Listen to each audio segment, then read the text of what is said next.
100% Dragon, le podcast dédié aux Drax catalans de Perpignan, produit par la rédaction du journal L'Indépendant.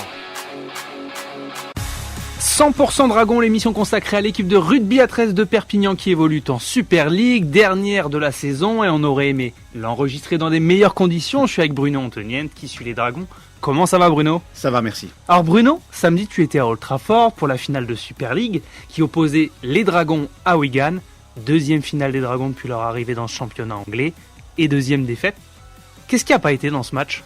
Pourtant, tous les voyants étaient vraiment ouverts au moment de préparer ce rendez-vous. Ils savaient où ils mettaient les pieds. Voilà, ils ont très très bien géré ce stress d'avant-finale. Voilà, il n'y avait rien à dire au niveau de la préparation. Mais voilà, cette équipe a été incapable de trouver des solutions offensives puisqu'elle n'a pas marqué.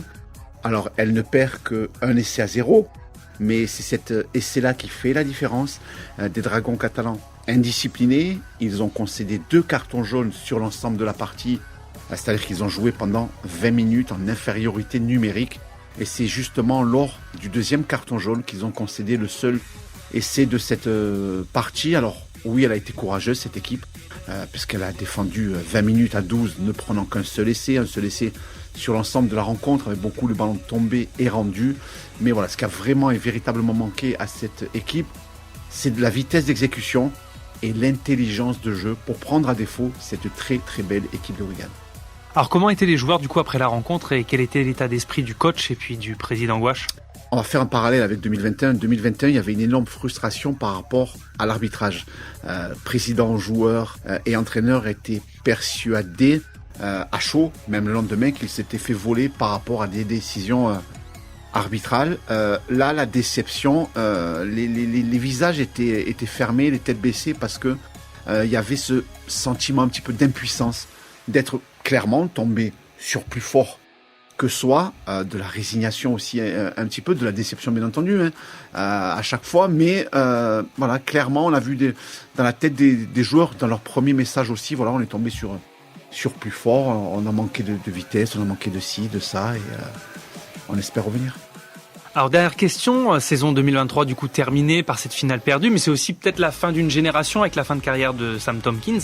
Comment va se dessiner le groupe pour l'année prochaine et les Drags ont-ils le temps de repartir de zéro pour tout reconstruire ?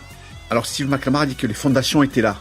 Il va s'appuyer sur ces fondations-là. L'an dernier, il y avait eu 10 départs. Cette année, pour le moment, il y en a 8. Il y aura peut-être un 9e. Il y a 4 personnes de l'encadrement qui partent aussi.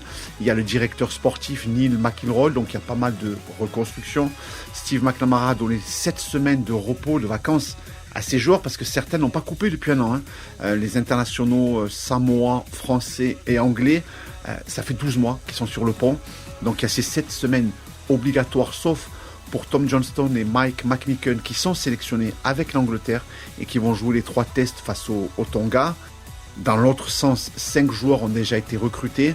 Le club va encore recruter, faire venir 3-4 joueurs supplémentaires pour étoffer cette équipe. Et puis, on devrait avoir davantage de joueurs français l'année prochaine puisque Arthur Mourgue va pleinement remplacer Sam Tomkins, puisque Théophage qui arrive de Huddersfield et de St. Helens va prendre la responsabilité du jeu des Dragons, avec certainement à côté de lui César Rouget ou Jayden Nikorima.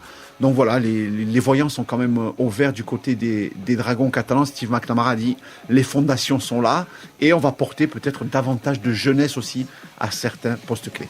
Très bien, mais en tout cas, merci à tous de nous avoir suivis cette saison. Merci à toi Bruno pour ton analyse. Et on se retrouve très bientôt dans 100% Dragon. À très vite.